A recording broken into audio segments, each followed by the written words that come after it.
ನಮಸ್ಕಾರ ಬಂಧುಗಳೇ, ನಾನು ನಿಧಾನ ಬನ್ನಿ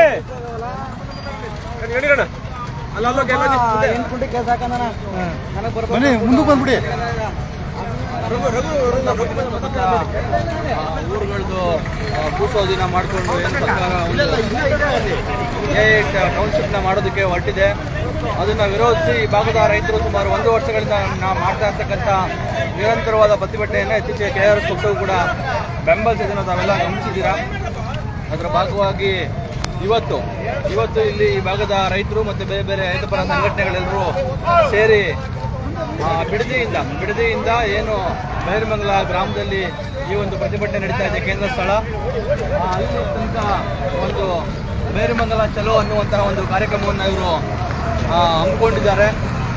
ಸೊ ಅದರ ಒಂದು ಏನು ಪಾದಯಾತ್ರೆಯನ್ನು ಬೆಂಬಲಿಸಿ ಇವತ್ತು ಕರ್ನಾಟಕ ರಾಷ್ಟ್ರ ಸಮಿತಿ ಪಕ್ಷವು ಕೂಡ ಇದರಲ್ಲಿ ಪಾಲ್ಗೊಂಡಿದೆ. ನಮ್ಮ ಪಕ್ಷದ ಹಲವಾರು ಜನ ಪದಾಧಿಕಾರಿಗಳು ಮತ್ತು ಸೈನಿಕರು ಇಲ್ಲಿದ್ದೀವಿ. ನಿಮ್ಮೆಲ್ರಿಗೂ ತಿಳಿದ ಹಾಗೆ ಏನು ಇವತ್ತು ಸರ್ಕಾರಗಳು ಆಳುವಂತಹ ಸರ್ಕಾರಗಳು ಒಂದು ಪ್ರಜಾಪ್ರಭುತ್ವ ವ್ಯವಸ್ಥೆಯಲ್ಲಿ ಸರ್ವಾಧಿಕಾರಿಗಳ ರೀತಿಯಲ್ಲಿ ಜನರ ಅಭಿಪ್ರಾಯವನ್ನು ಜನರಿಗೆ ಏನು ಬೇಕು ಅನ್ನೋದನ್ನು ಒಂದು ಚರ್ಚೆಯನ್ನು ಮಾಡಿದರೆ ಜನವಿರೋಧಿ ಯೋಜನೆಗಳನ್ನು ಜನವಿರೋಧಿ ಕೆಲಸಗಳನ್ನು ಒಂದು ರೀತಿಯಲ್ಲಿ ಪಟ್ಟಿಡಿದು ನಾವು ಮಾಡ್ತೀವಿ, ನೀವೇನು ಮಾಡ್ತಿರೋ ಮಾಡಿ ಅನ್ನುವಂತಹ ರೀತಿಯಲ್ಲಿ ಸರ್ಕಾರಗಳು ಮಾಡೋದಕ್ಕೆ ಮುಂದಾಗಿರುವುದನ್ನು ವಿರೋಧಿಸಿ ಜನರಲ್ಲಿ ಹೋರಾಟವನ್ನು ಮಾಡ್ತಾ ಇರೋದು ಬಹಳ ಮುಖ್ಯವಾಗಿ ಒಂದು ರೈತರ ವಿಚಾರ. ಏನು ಇಡೀ ದೇಶಕ್ಕೆ ಅನ್ನ ಕೊಡುವಂತಹ ರೈತರು ಇವತ್ತು ರೈತರಿಗೆ ಆಗ್ತಾ ಇರುವಂತಹ ಸಂಕಷ್ಟವನ್ನು ಲೆಕ್ಕಿಸದೆ ರೈತರಿಗೆ ಏನೆಲ್ಲ ಅನಾನುಕೂಲ ಆಗುತ್ತೆ. ರೈತರು ನಮ್ಮ ದೇಶದಲ್ಲಂತೂ ನಿಜವಾದ ರೈತರ ಹತ್ರ ಇರೋದೆಲ್ಲ ತುಂಡು ಭೂಮಿನೇ. ಯಾರ ಹತ್ರನೂ 100 ಕೋಟಿ 100 ಎಕರೆ 1000 ಎಕರೆ ಆಸ್ತಿ ಮಡಗಿರುವಂತಹ ರೈತರು ನಮ್ಮ ದೇಶದಲ್ಲಿ ಇಲ್ಲ. ಈ ತುಂಡು ಭೂಮಿ ಇಟ್ಕೊಂಡು ಏನು ಸ್ವಾವಲಂಬಿಗಳಾಗಿ ಬೆವರು ಸುರಿಸಿ ಸ್ವಂತ ದುಡಿಮೆ ಸ್ವಂತ ಬೆವರಿನ ಮೇಲೆ ಅವರು ಒಂದು ಸ್ವಾವಲಂಬಿ ಬದುಕನ್ನು ಕಟ್ಕೊಂಡಿರುವಂತಹ ಜನರನ್ನು ಒಕ್ಕಲೆಬ್ಬಿಸುವಂತಹ ಕೆಲಸವನ್ನು ಇವತ್ತು ಸರ್ಕಾರಗಳು ಮಾಡ್ತಾ ಇದ್ದಾರೆ. ಈ ಸರ್ಕಾರಗಳಿಗೆ ಯೋಗ್ಯತೆಗೆ ಜನರಿಗೆ ಸ್ವಾವಲಂಬಿಗಳಾಗಿ ಮಾಡುವಂತಹ ಉದ್ಯೋಗ ಕೊಡುವಂತಹ ಜನರಿಗೆ ಬೇರೆ ಥರದವ್ರಿಗೆ ಸವಲತ್ತು ಕೊಟ್ಟು ಜನರ ಬದುಕನ್ನು ಹಸನ ಮಾಡುವಂತಹ ಯಾವುದೇ ಯೋಜನೆಗಳನ್ನು ರೂಪಿಸುವಂತಹ ಆ ರೀತಿಯ ಕೆಲಸ ಮಾಡೋದಕ್ಕೆ ಏನೇನು ಸಮರ್ಥರಲ್ಲದಂತಹ ಇನ್ನೀಚರು ಇವತ್ತು ಜನರು ಹೇಗೋ ರೈತರು ಅವರು ಒಂದಷ್ಟು ಬೆಳೆ ಬೆಳ್ಕೊಂಡು ಹೈನುಗಾರಿಕೆ ಮಾಡಿಕೊಂಡು ಅವರ ತುಂಡು ಭೂಮಿಯಲ್ಲಿ ಮಣ್ಣಲ್ಲಿ ಕೆಲಸ ಮಾಡಿಕೊಂಡು ಒಂದು ಸ್ವಾವಲಂಬಿಗಳಾಗಿರುವಂತಹ ಜನರನ್ನು ಈ ರೀತಿಯಾಗಿ ಒಕ್ಕಲೆಬ್ಬಿಸೋದಕ್ಕೆ ಇವ್ರಿಗೆ ಏನು ಅಧಿಕಾರ ಇದೆ?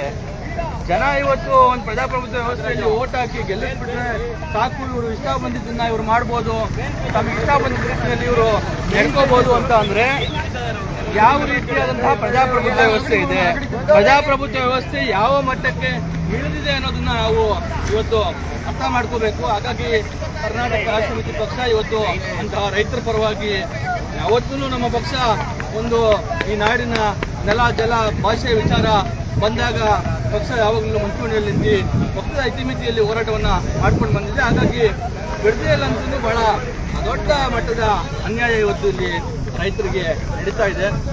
ಬಹಳ ಒಳ್ಳೆಯ ಫಲವತ್ತಾದ ಭೂಮಿ ಇರುವಂತಹ ಸಮೃದ್ಧವಾದಂತಹ ಜಲ ನೀರು ಇರುವಂತಹ ಮತ್ತು ವ್ಯವಸಾಯ ಮಾಡೋದಕ್ಕೆ ಬಹಳ ತುಂಬಾ ಯೋಗ್ಯವಾದಂತಹ ಇಂಥ ಜಾಗವನ್ನು ಅರೆಮಲೆನಾಡು ರೀತಿಯಲ್ಲಿರುವಂತಹ ಜಾಗವನ್ನೇ ಇವರು ಕಬ್ಜಾ ಮಾಡ್ತಾರೆ ಅಂತ ಹೀಗೆ ಎಲ್ಲ ಸರ್ಕಾರದ ಎಲ್ಲ ಯೋಜನೆಗಳಿಗೆ ಇವತ್ತು ಒಂದು ಆನೆಕಲ್ಲ ಈ ಕಡೆ ಆ ಕಡೆ ಇವರು ಬೇರೆ ಭಾಗವನ್ನು ಇವತ್ತು ನೋಡ್ತಾ ಇಲ್ಲ. ಎಲ್ಲ ಅಭಿವೃದ್ಧಿಯನ್ನು ಬೆಂಗಳೂರು ಕೇಂದ್ರದಂತಹ ಅಭಿವೃದ್ಧಿಗಳನ್ನೇ ಇವರು ಮಾಡ್ತಾರೆ. ಯಾಕಂದ್ರೆ ಇಲ್ಲೊಂದಷ್ಟು ಭೂಮಿಯಲ್ಲಿ ಚಿನ್ನ ಇದೆ, ಭೂಮಿಗೆ ಚಿನ್ನದ ಬೆಲೆ ಹೊಂದಿರೋ ಕಾರಣಕ್ಕಾಗಿ ನಮ್ಮನ್ನ ಆಡ್ತಕ್ಕಂಥ ನಾವು ಆಯ್ಕೆ ಮಾಡಿಕೊಂಡಿರ್ತಕ್ಕಂಥ ಬಹುತೇಕ ಜನಪ್ರತಿನಿಧಿಗಳು ಇವತ್ತು ರಿಯಲ್ ಎಸ್ಟೇಟ್ ಏಜೆಂಟ್ಗಳಾಗಿರುವಂತಹ ಹಿನ್ನೆಲೆಯಲ್ಲಿ ಇವರು ಗೆದ್ದಿರೋದೇನೆ ಲೂಟಿ ಮಾಡೋದಕ್ಕೆ, ಗೆದ್ದಿರೋದನ್ನೇ ಈ ತರಕ್ಕೆ ಯಾರನ್ನೋ ಒಬ್ಬರನ್ನ ದೋಷಣೆ ಮಾಡಿ ಆ ಭೂಮಿಯನ್ನು ಕಿತ್ಕೊಂಡು ಅದರಿಂದ 100 ಕೋಟಿ 1000 ಕೋಟಿ ಲಾಭ ಮಾಡ್ಕೊಳ್ಳೋದಕ್ಕೆ ಇವತ್ತು ಗೆದ್ದಿರೋ ರೈತರಲ್ಲಿ ವರ್ತನೆಗಳು ಇರುವಂಥದ್ದು.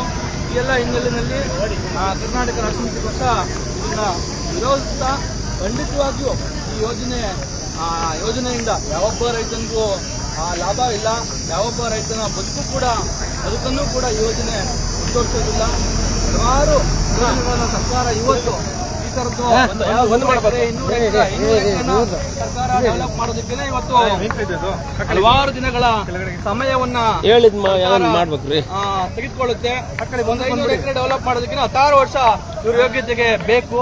ಅಂತದ್ರಲ್ಲಿ 10,000 ಎಕರೆ 8,000 ಎಕರೆ ಭೂಮಿಯನ್ನ ನಾವು ಏನು ಭೂ ಸ್ವಾಧೀನ ಮಾಡಿಕೊಂಡು ಅದನ್ನ ಡೆವಲಪ್ ಮಾಡ್ತೀವಿ ಅಂತಂದ್ರೆ ನಿಜಕ್ಕೂ ಕನಿಷ್ಠ ಇವರಿಗೆ ಒಂದು 20 ರಿಂದ 30 ವರ್ಷ ಸಮಯ ಬೇಕಾಗ್ಬೋದು. ಮತ್ತು ಆ ಸಮಯದಲ್ಲಿ ಯಾರು ಬರ್ತಾರೆ ಅಂತ ಗೊತ್ತಿಲ್ಲ. ಆಮೇಲೆ ಒಂದು ಸಾವಿರಾರು ಕೋಟಿ ರೂಪಾಯಿಯನ್ನ ಖರ್ಚು ಮಾಡಿ ಡೆವಲಪ್ ಮಾಡುವಂತಹ ಜಾಗದಲ್ಲಿ ಬಡ ಜನರಾಗಲಿ ಬಡ ರೈತರಾಗಲಿ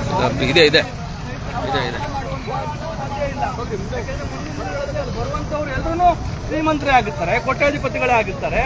ಆದ್ರೆ ಇವತ್ತು ಸರ್ಕಾರ ಒಕ್ಕಲೆಬ್ಬಿಸಿ ಬಡ ಜನರನ್ನ ಒಕ್ಕಲೆಬ್ಬಿಸಿ ರೈತರನ್ನ ಒಕ್ಕಲೆಬ್ಬಿಸಿ ರೈತರ ಸ್ವಾವಲಂಬಿ ಬದುಕನ್ನ ಕಿತ್ಕೊಂಡು ಸರ್ಕಾರ ಇವತ್ತು ಮುಂದಿನ ದಿನಗಳಲ್ಲಿ ಯಾರೋ ಶ್ರೀಮಂತರು ಇಲ್ಲಿ ಬಂದು ಟೌನ್ಶಿಪ್ಪಲ್ಲಿ ಉಳ್ಕೊಳ್ಳೋದಕ್ಕೆ ಇರೋದಕ್ಕೆ ಇಂತಹ ಯೋಜನೆಗಳನ್ನ ರೂಪಿಸ್ತಾ ಇದೆ. ಹಾಗಾಗಿ ಒಟ್ಟಾರೆ ಇರುವಂತ ಜನರಿಗೆ ಇದರಿಂದ ಏನೇನೋ ಲಾಭ ಇಲ್ಲ. ಇವರು ಮಾಡೋದಾದ್ರೆ ಇನ್ನು ಹಲವಾರು ಜಾಗಗಳಿದ್ದಾವೆ, ಹಲವಾರು ಇಡೀ ರಾಜ್ಯದ ಹಲವಾರು ಭಾಗಗಳಲ್ಲಿ ಜಮೀನುಗಳಿದ್ದಾವೆ.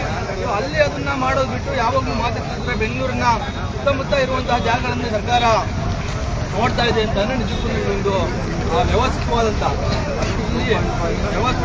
ಒಂದು ರಿಯಲ್ ಎಸ್ಟೇಟ್ ದಂಧೆ ಇದೆ ಅನ್ನೋದು ಬಿಟ್ಟರೆ ಬೇರೆ ಏನು ಇಲ್ಲಿ ಕಾಣ್ತಾ ಇಲ್ಲ. ಹಾಗಾಗಿ ಅದೇ ಪಕ್ಷ ಆಗಿರಲಿ ನೋಡಿ, ಎಲ್ಲ ಪಕ್ಷಗಳು ಕಾಂಗ್ರೆಸ್ ಆಗಲಿ ಬಿಜೆಪಿ ಆಗಲಿ JDS ಆಗಲಿ ತಿನ್ನುವಂತಹ ವಿಚಾರ ಬಂದರೆ, ಲೂಟಿ ಮಾಡುವಂತಹ ವಿಚಾರ ಬಂದರೆ ಎಲ್ಲರೂ ತಾನು ಮುಂದು ನಾನು ಮುಂದು ಅಂತ ಇರ್ತಾರೆ.